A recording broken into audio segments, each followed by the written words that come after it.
Sunday, January 22nd is the big day. Over the course of the past 6 months, two things have happened as we've prepared to launch Radius Carolina. First, we've confirmed the need for a night church. Through meeting people downtown, speaking with local pastors, campus ministries, we know that the need and desire to reach over 40,000 college students is real, and a night church is the best way to accomplish that. Secondly, we've built a fantastic launch team. Even this week, we've met and prayed together, and we are excited to move throughout the streets of downtown, engaging the lost for the sake of the gospel.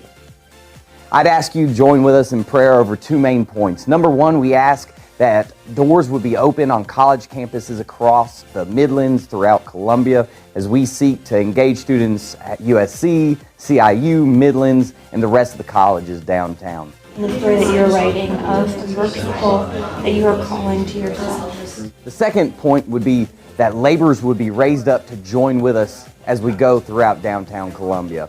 I think of Luke 10:22, the harvest is plentiful, but the laborers are few, and we'd love for people to come lock arms with us as we pursue the lost in downtown Columbia. God, I pray that each one of us would be living our lives with our eyes up and our hearts turned towards the broken that are in our radius. And God, I ask that Carolina exists for no other reason than to bring you glory. All right. So if you're new here at Radius, that is a prayer that we prayed when this first started, not quite 20 years ago. We prayed that we would be a church that had our eyes up. We named it Radius because we wanted to love the people right in our sphere of influence. So we want to continue to do this. If you know our mission statement, it is not too complicated. It is we exist to glorify God, pause, because that's plenty of reason to exist as a church. By making disciples, which is the big push for groups, it's a great place to be in community and grow. So by making disciples, by planting churches, which what that is, and we hope to continue to take shots. So as we grow, we hope to continue to try to plant churches in other parts of the Midlands, perhaps all over the state at some point. Sometimes maybe it won't work exactly like we thought, but we want to keep taking shots because we think it's important for us to represent Jesus in our radius. And then finally, by living generously. We talk about that real regular here. We're doing a series right now. If you're new, this is your first time, it's the beginning of the year. We're calling it No Regerts. I had a friend from Houston that saw our post or something. I'm not a big social media. He sent me a text like, please tell me that you know you misspelled regrets. I'm like, yeah, man, like we're genius. We have these ideas. What we hand out tattoos that say no regrets. Anybody put one of these on last week? If you missed, I got some outside. I know some of the kids did. Was it hard to get off? Mine too. It took like 15 minutes to get that thing off. So if you put it on, just word to the wise, like you might need one of them green scrub cloths to get it off. But nonetheless, we started this series because we thought it would be a fun way to talk about our decision making. This book is kind of a guide that we're using. It's called Better Decision, Fewer Regrets. You can pick it up. It's by a guy named Andy Stanley. Clearly, this is not the Bible, right? This is a great book on wisdom. He's got 5 simple questions. They're questions that I've been asking myself. We went through this about a year ago with our staff, and we thought it'd be really good as a church for us to go through it and actually put us in a position in our community to have some words of wisdom for people around us. I literally passed out the tattoos at Lizard's Thicket this week. One of the waitresses had it on before I left. She had it on the shoulder. She's so proud of it. They're passing them out in the restaurant because it's an opportunity, if you know Jesus, to represent Jesus in a wise way. And so last week we asked 2 questions. I'll review them with you. The first one was what we called the integrity question. It's actually what Andy calls the integrity question. And we asked, am I being honest with myself? ... Really? I could hold a mirror up here right now and we could just go, are you being honest with yourself? I don't know about you, but even when I look in a very clear mirror, I can lie to myself. That's why he puts the really on the end. Anybody else got this problem? Like I'll go, my hair's not really receding that fast. Like you can argue yourself into whatever you want to as you look in the mirror. So like a really healthy way to make decisions is look at the truth about you, your situation. The second question, he calls it the conscience question. Is there a tension that deserves my attention? I love just how pithy that statement is. It helps it stick. I thought if I brought a mirror up for the first one about telling the truth, I'd probably bring this massive pink jug of Pepto-Bismol up here for the second one, right? Like, is there a tension that deserves my attention? There's something in my life that's causing my stomach to churn a little bit.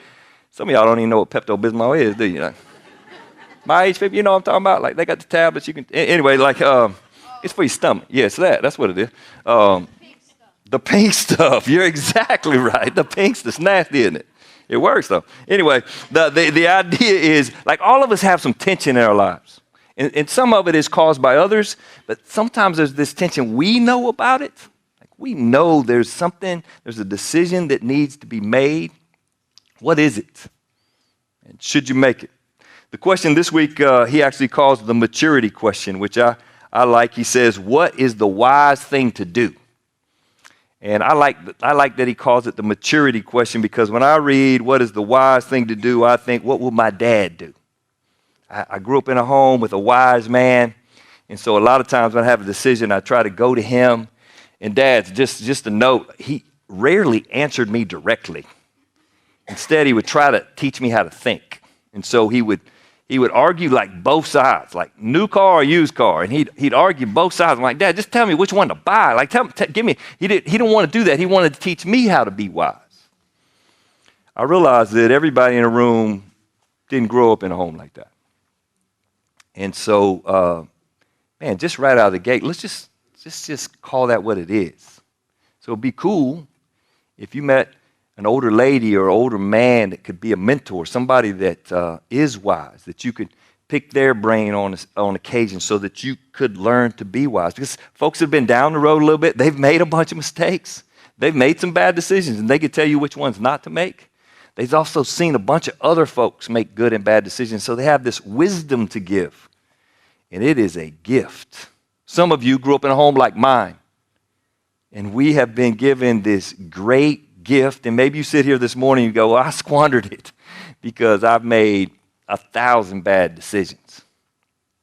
And some of you, because of that guidance, that wisdom that was passed on to you by the generation to pass, you just never want to be unwise, so you kind of just have created this little bubble so that you're always safe.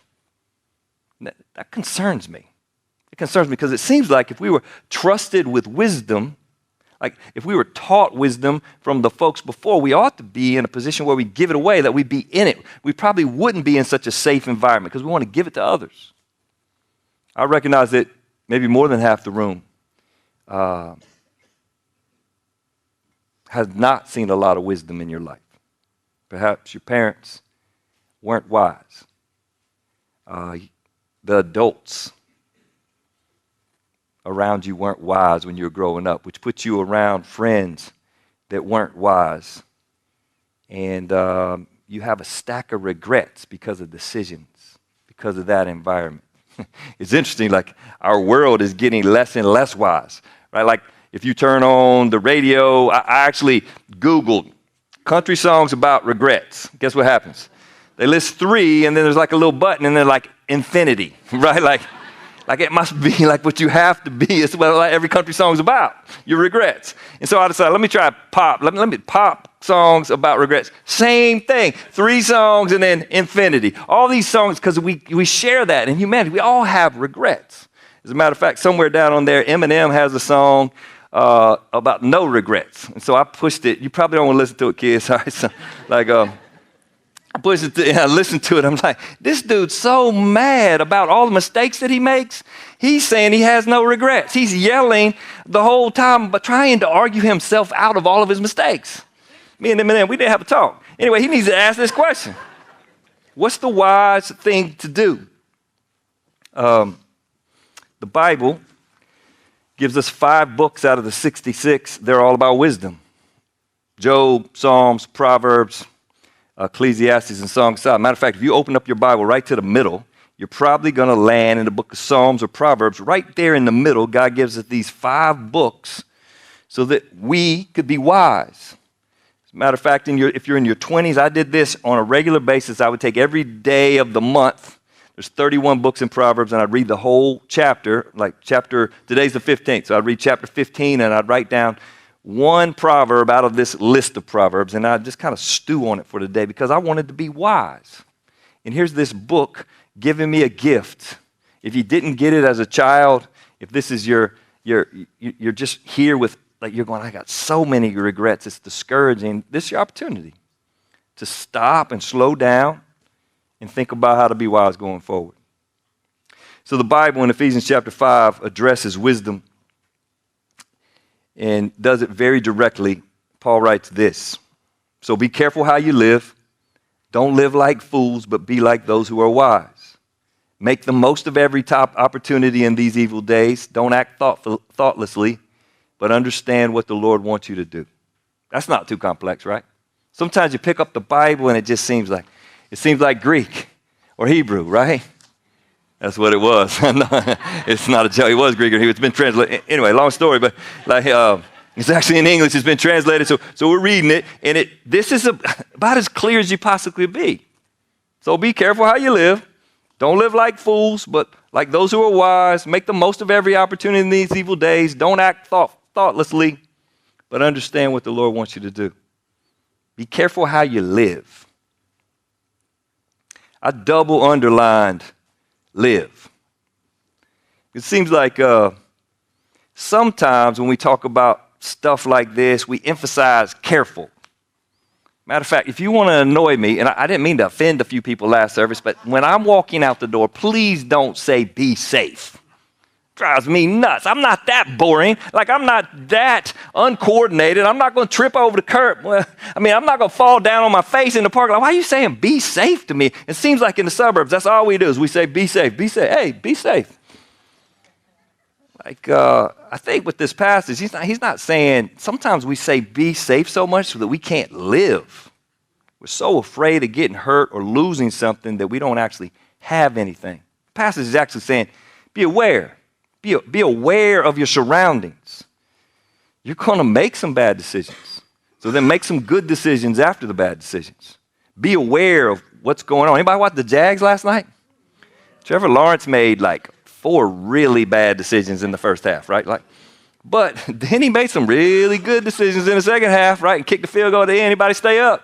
That's why y'all at this service, aren't you? Because you stayed up. I appreciate it. I didn't get to do that.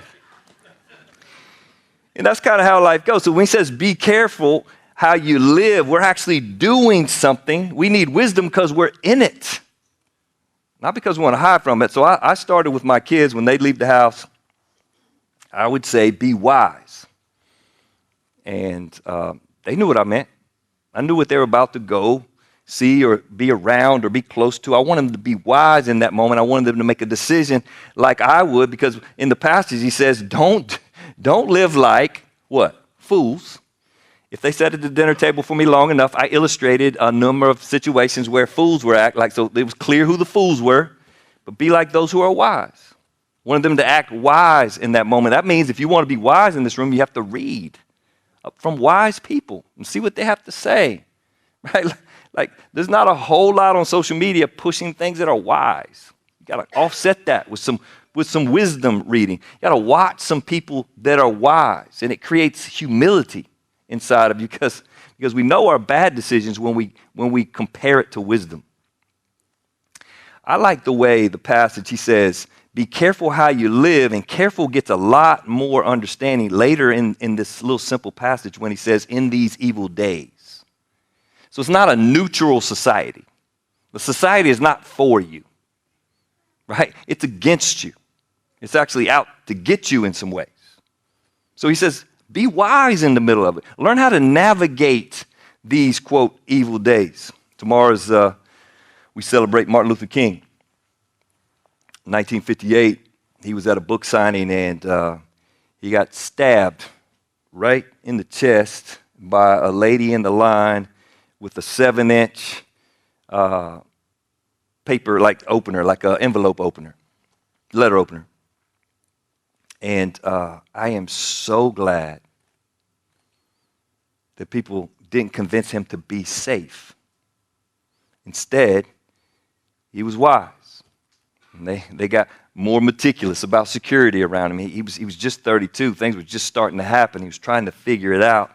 But despite that difficulty, he didn't run away. Instead, he ran toward the difficulty in a wise kind of way. Andy Stanley writes in this book that I just showed you, every day I interface with a culture that encourages us in the most provocative ways imaginable to satisfy appetites that can never be fully or finally satisfied. Long gone are the days when you go looking for trouble. Trouble is always just a click away, right? Everybody knows it. We got it in our pocket. It's just that far away. It's a great reminder that the days are evil. The writer of Ephesians is saying that 2,000 years ago. Seems like the days are always evil. That the way the world works is against mankind. It's been set up that way since the fall. So the writer is telling us to be wise. He says to make the most of every opportunity. Tony Evans is one of my favorites. He writes it in a negative, which helped me understand it, because when somebody says something like make the most of every opportunity, I feel like we ought to have a poster of Michael Jordan taking a jump shot, or some dude hanging off a cliff, right? Or some lady swimming across a canal, or something crazy. Like, it feels like a motivational speech. But so what does that mean? Make the most of every opportunity. Tony Evans writes it like this: don't miss opportunities by making the same choices you've always made. I thought that was pretty good. I would add dumb to the sentence, but I'm a little more crude than Tony, right? Like, don't miss opportunities by making the same dumb choices you've always made. But we all know it. Like, those choices kind of circle back up, and we have to choose whether to make the same one again, and we even know where it's going. Am I going to make it again?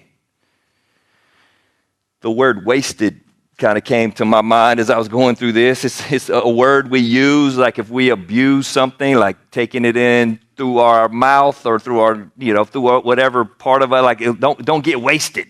It seems like when we stack back decisions, wasted is a great way to explain it. Let me just get into your business and hurt your feelings a little bit. What if you took 50% of all the money you've wasted and had invested it when you did? Oh, man. Like, we're 55-ish. Cheryl's a year older than me. Don't tell anybody. But anyway, we're like at that stage of life. What if we took all the money, or any of the money that even 10% or 20% of the money that we wasted and invested? I wonder what that nest egg would look like, right? We all got these things that we wasted. Some of y'all in a relationship, you've been in it for 18 months, and you know that you ought to be out of this dating relationship, right? Like, why are you going to waste another month? We can do this right here. Pull your phone out. We can handle this, right? Like that's what when folks smoke weed, it's like they forget months, right? Like you smoke enough weed, you start forgetting months, and it's just wasted. Like, the next thing you know, we're 6 years older, and like, what just happened? It's wasted. I'm not cracking on all this stuff specifically. I'm just saying you be in friendships where you waste part of your life because you sit around and talk about nothing. And then at the end, you wonder, was that really a friendship, or are we just like sharing our miseries and really not helping one another go forward? Oftentimes, clearly, I'm a pastor. I'm in front of a church, and folks will say, I've wandered forever. And after about 6 months of plugging in here at Radius, or even I hear this from other churches, I go, man, I feel like I wasted a bunch of time because they're starting to get healthy spiritually. So it's a great question. Make the most of every opportunity. That's the positive. Tony Evans says, don't miss opportunities by making the same choices you've always made. Both are great. Martin Luther King writes in the Birmingham jail. If you've never read it and you know Jesus, I'd encourage you to read it. I have not read the whole thing before. It was super convicting. He's a quote monster, right? Like, so he's got quote on top of quote. But as a believer, this quote stood out to me the most. Martin Luther King says, we will have to repent in this generation not merely for the hateful words and actions of bad people, but for the appalling silence of good people. The people that said, be safe.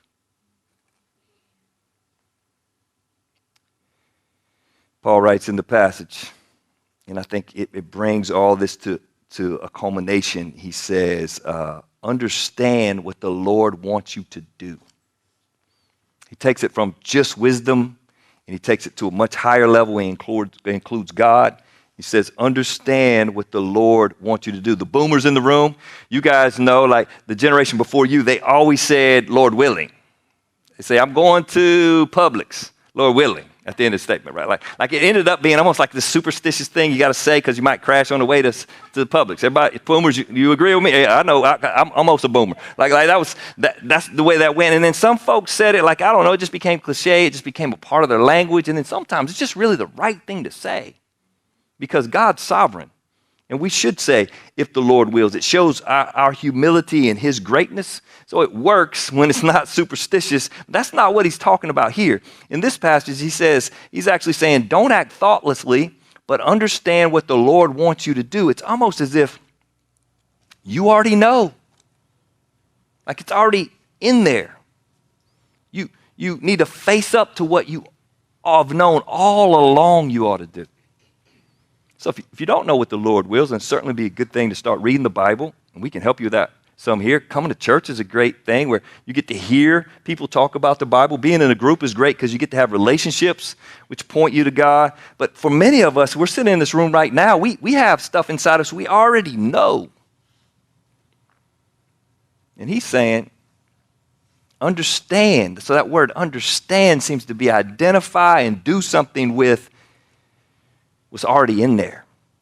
Sometimes you read stories about something tragic happening. I get to see that at Radius regularly, where something tragic happens and somebody's awakened by that tragic event. And then they tell themselves the truth for the first time. And they really want to be wise going forward.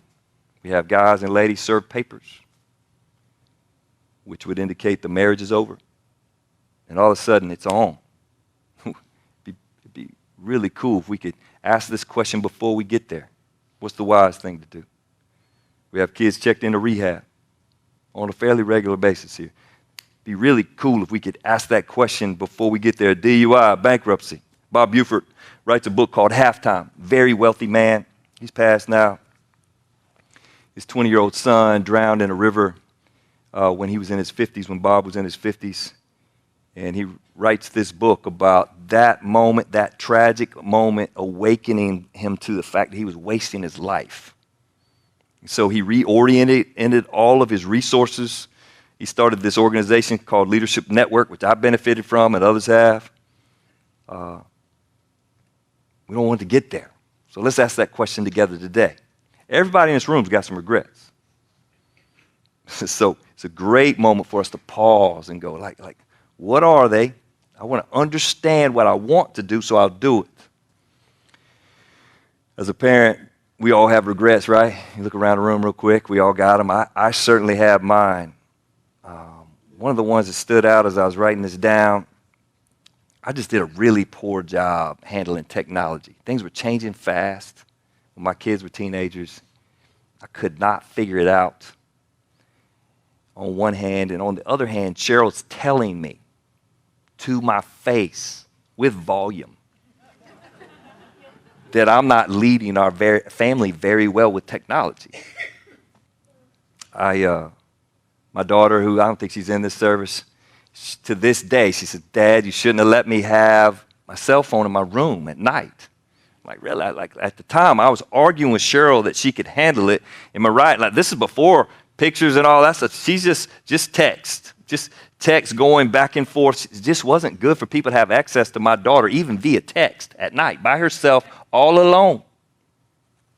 But I didn't lead well there. It's a regret.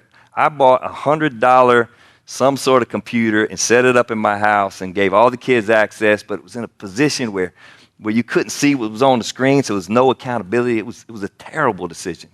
It was a cheap computer. It felt like a good decision. We waited in line to get the cheap computer, but then I was lazy. I didn't want to do it. I don't know if I was optimistic. I don't know why, but I look back at it and I regret. You've probably got yours. The good part about it was I finally awakened to it. There was 1 year in our parenting where it became clear that this was a problem. And then we went at it with all we had. Cheryl was nice enough not to tell me over and over, I told you so. She told me a couple times, but not over and over, right? And then we just went after it with all that we were worth. And we're not technological, so we couldn't go at it that way. We just started unplugging stuff and changing passwords and figuring out like what we could figure out because it was important. Like, because these people I love most on the planet. And you're in the same position today. You got something, you got it right there in front of you. Understand what the Lord wants you to do. Sometimes it's just really obvious. Your spouse is probably telling you about it, or your kids are, or your friends are. Andy says that you do what's wise in light of the past, in light of the present, in light of the future. I really like that. So like it would be strange to not grow from what's happened in the past, whether it be in your life or in somebody else's. I had a mentor in college named Dave Glock. He taught me a ton. And during this little season, I learned that alcohol wasn't a sin. So I'm in my 20s. I learned alcohol is not a sin. And obviously drunkenness is, but it wasn't a sin. So I was trying to figure that out. And he and I are at his dinner table. We're talking about it. And I'm trying to figure this out biblically. And we're going back and forth. And I'm kind of laughing about it. Like, seriously? And we're going back and forth. And then his wife, Mel, down at the end of the table, she jumps in and like with a little bit of a fury. Ladies, you know what I'm talking about? Like she got a little anger in her voice. And it's directed at me. He was her husband. It was directed at me for what I was saying about alcohol not being sin. And so we're going through this. And I looked over at him. I thought you said the Bible doesn't say that drinking is a sin. And he looks at me and goes, it don't matter what the Bible says right now. I'm like, wait a minute, you're a professor at the Bible college. You've been teaching me all this stuff. And all she got to do is say something and you're going to like tell me it doesn't matter what the Bible says? He said, man, and I was smart enough even at that age to understand by his body language, I just need to shut up. So I shut up. And we got away from the table, and he says, you know, her daddy was alcoholic. He drove their whole family in the ditch. He wasted everything they had. He said, so she's making a wisdom decision in light of the past. For some of y'all, when you get married, you need extended marriage counseling because of where you came from. Everybody doesn't need it, but you do. It's okay. We make wise decisions in light of the past. We make wise decisions in light of the present. It's never a good idea to make a big decision when your emotions are high, right? When you're angry, it's a really good time to be quiet, to hold. Don't play anything. I'm going to quote one of our partners here, Todd Lyle gave me this. He says, there's an inverse relationship between emotions and discernment, which I thought was great. When emotion is high, discernment is low. So oftentimes at Radius, if someone gets divorced, we just really want to encourage them for 12 months. Like just spend time with the Lord, plug into the community, and don't do anything. Don't go the next step. When there's a breakup, we're trying to discourage the rebound. Because it seems like the best way to fix things when you're emotional is usually a bad decision. Cheryl and I we laugh about this some. Like if one of us passes, like with our kids, it might be a little crude as a family. I don't know, but like if I die, Cheryl's the first year she can't sell the house. That's the deal. Got to stay in the house. Got to figure it out. But she can buy a dog because we ain't buying a dog while I'm alive, right? Like so, if I go, y'all can participate in the name of the dog, right? If Cheryl dies first, I can't sell the house for a year. Like we're gonna just stay steady. But we are going to pull up a dumpster in the front yard. All right, we're going to get a bunch of stuff. She keeps selling Goodwill. I'm like, Goodwill takes too long. I'm going all in the dumpster. Like it's like there's this thing that happens when your emotions are high and you lose the one you love the most. You don't want to make a big decision in that moment. It's not a good time, and that goes for the very toughest things like that, and divorce, to some of the smallest. If you could just wait sometimes it's just 24 hours. Sometimes it needs to be 12 months. In light of the present, what's wise? In light of the future, what's wise? And that really gives us our last saying as we kind of get toward the end. Andy Stanley has a fourth saying. He calls it the legacy question, which I really like. He says, what story do you want to tell? So when it's all over, when we're at your funeral, What story do you want to tell?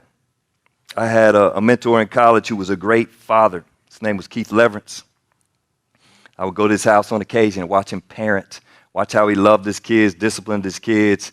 And I really kind of took the Leverance family. They had 3 kids. And in my mind, I had this picture that I put on the wall. I want, and Cheryl and I were dating at the time, I want to treat her like Keith treated Betty. And I want to raise our kids like they raised their kids, KT, Karen, and Benji. I want to do what they did. A really great way to think about what you want your story to be in the future is to have we call it a straw man. You ever heard that? In other words, it's this picture. It's not going to be exactly like I'm a lot different than Keith is, and Cheryl's a lot different than Betty. But we're going to build this picture, and it's going to look kind of like that. It was a great way to learn to make decisions, looking toward that. I got a little picture of us when we started Radius. There they are, all 6 of them. I don't know why we cut the 2 beauties out on the corners, but we did. The boys got in the middle. That's when Radius started 20 years ago, and at that point, I thought I was chasing after Keith's picture, the one I had on the wall, because that's kind of the age he was when I met him. Turns out, I'm not even halfway through making all the decisions I got to make yet, right? I got all these decisions after that. There's some decisions that caused those 6 kids right now, and then I had to make some decisions because I had so many kids. The money that it costs to have 6 kids is crazy. We had to buy the milk. Like when you have 5 sons, it don't matter what the expiration date is on the milk. So you just buy it. You can wait till it's expired and bring it to the house because it's going to be gone like that. I mean, college, all these things. I didn't think about those future decisions. I still had thousands and thousands of decisions to make. As are many of you in the midst of making those decisions. But it really helped me to have the Leverance family in my mind as I was working forward. I saw some things that he did, something I really wanted to learn. He was affectionate, and it seemed to really bless his family. He hugged them a lot. I don't know if you've ever tried to hug me. I'm not exactly affectionate, right?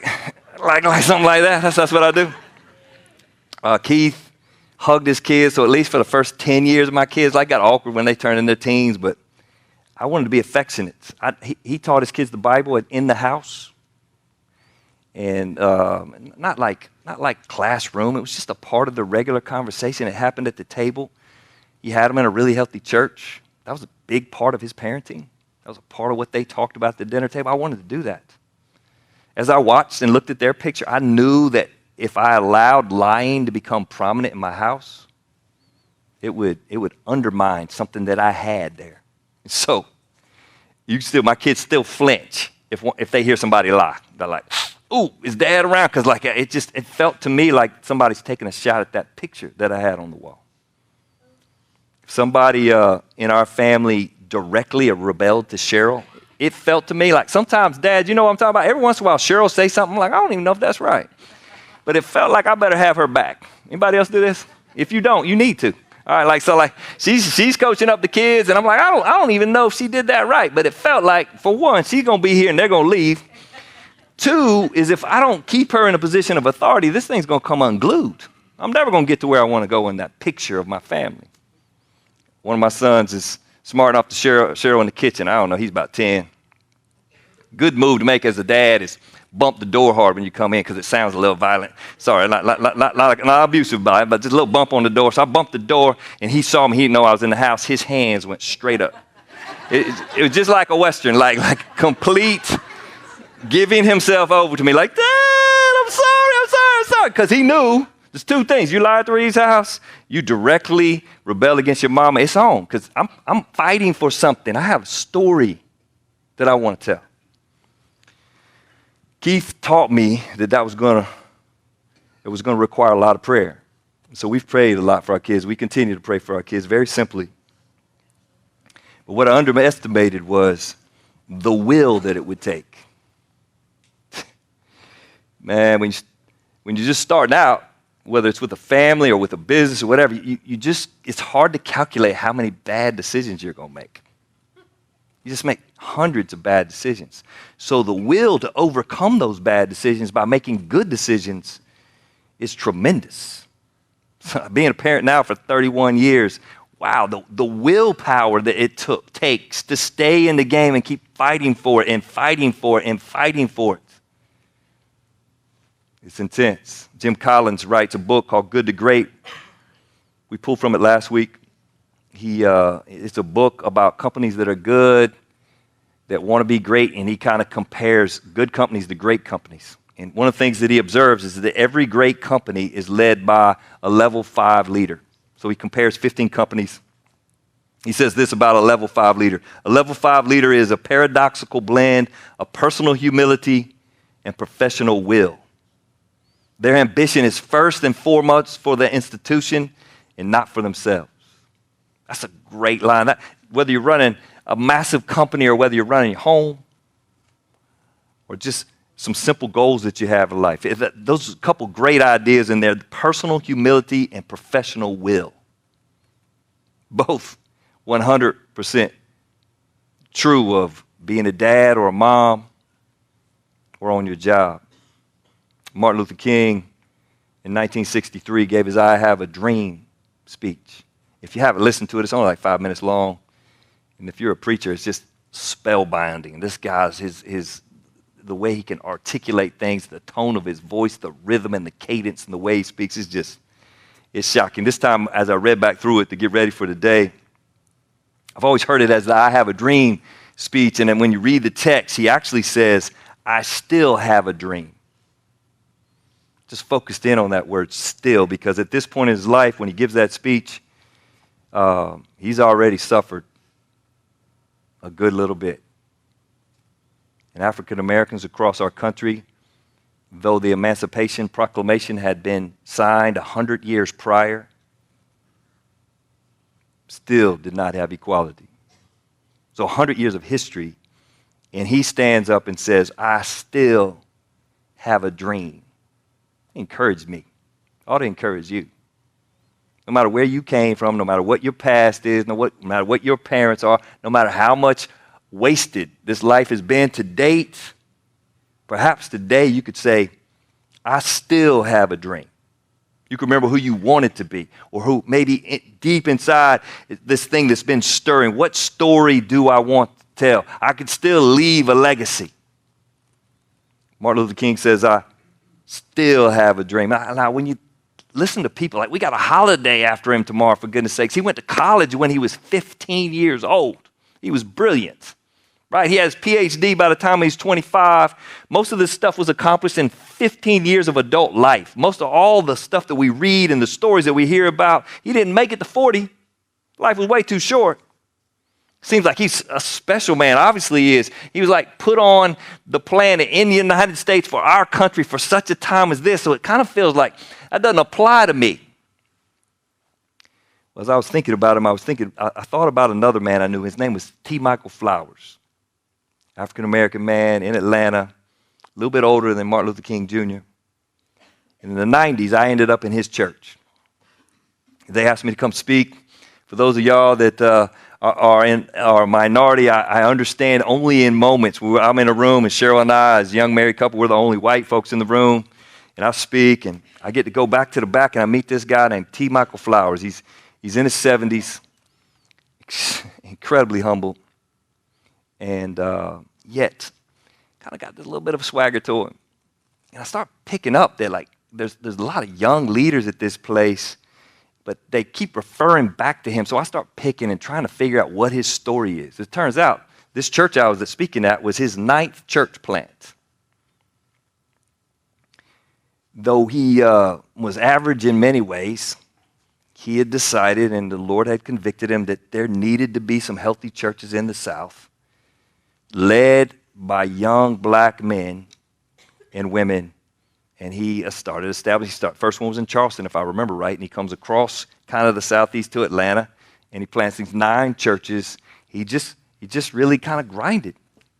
He spent his life doing this, investing in the next. He had this like crazy will to push it forward, but he was humble enough to pass it to the next generation. He had his eyes on what was next. Martin Luther King certainly did that in a dramatic way, to the point of losing his life and giving us this legacy.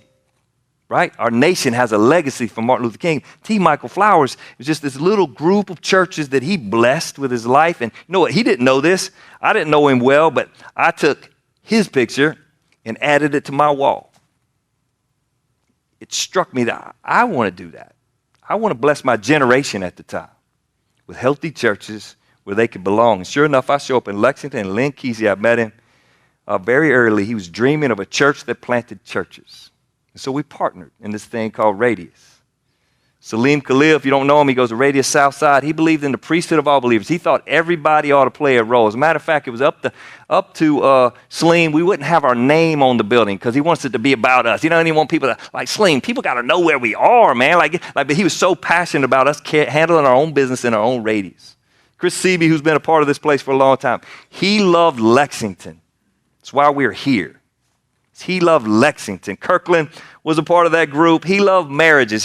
If you ever seen Kirkland, he's going to live to 100 because he's always happy. But if you say something's wrong with your marriage, and all of a sudden, like, he gets serious, and if you're a dude and you do something foolish in your marriage, he'll get mad. It's hilarious for me. Like, I'm like, wait a minute, I'm usually the bad cop. And all of a sudden, he becomes a bad cop. Todd Carnes really took Radius and pushed it toward the community. You see how this is like, it's a group effort, and now you're a part of that group. Like, this is our story going forward. Who knows how long Radius will last? That's not what it's about. It's about us being faithful right now and faithful to this little simple mission statement we mentioned, continuing to plant churches, and one day we'll go away, and hopefully we will pass the baton to somebody else because it wasn't about us. It's not too late. You've not wasted too much time. What story do I want to tell? It's a book in the Bible called Mark. About halfway through, Mark, matter of fact, if you want to hear the story that Jesus wants to tell, pick up Mark. It's 16 chapters. It won't take you long to read. And when you get to chapter 8, there's a transition. At the end of chapter 8, some of the disciples call Jesus the Messiah. You know what he says? Don't tell anybody. So they're calling him the Savior. They're saying he's the one. In chapter 8, like halfway through this story about Jesus, Jesus tells us, hey, keep that quiet. Why? Why did he keep it quiet? Why didn't he want everybody to know how great he was? I'll tell you why. Because he knew what story he wanted told. As a matter of fact, in that moment, you'll see it right toward the end of chapter 8. They'll say he's the Messiah. He'll say, keep it quiet. And then he's going to tell the disciples, hey, I'm going to die. My job was to come live and to die. And he begins to explain it really clearly the first time. My boy Peter in the passage argues with God Almighty. It's always hilarious. Like, no, you're wrong, Jesus. You're not going to die. And Jesus like, I'm God. We designed this whole thing. Jesus comes. He has this story he wants to tell. And we're telling it today, 2,000 years later, because he designed it this way. He's the only man that's ever walked this earth and not had a regret. He was on mission. He had his eyes on the end goal. And so he didn't want the story told until the right time. When the right time came, he had a little meeting with the boys the night before the crucifixion. And he says, hey, do this in remembrance of me. Like, I'm about to complete the mission. You remember when he's on the cross, he actually says, it is finished. And he says to the boys, hey, I'm going to die tomorrow, which I'm sure they still couldn't fully comprehend, but it was the story he wanted told. And so you guys take bread and juice, and you remember the blood I shed and my body broken, because it's for you, because you are full of regrets. And we can read the wisdom books, and we can get ready and make better decisions going forward, but on a Sunday morning, you and I, we celebrate that the Bible's not just 5 books long, it's 66 books long. And from the beginning to the end, there's a story of redemption. It's a God that comes to save people full of regrets and give them hope. And so today, you could decide today that you want to go a different direction. He'll meet you right now. You don't look at all that. He looks at that. And he welcomes you into his presence because of the work of Christ on the cross. Now that is a legacy. You come take that bread and juice, you're a part of his legacy. That death is still paying forward and will until he comes.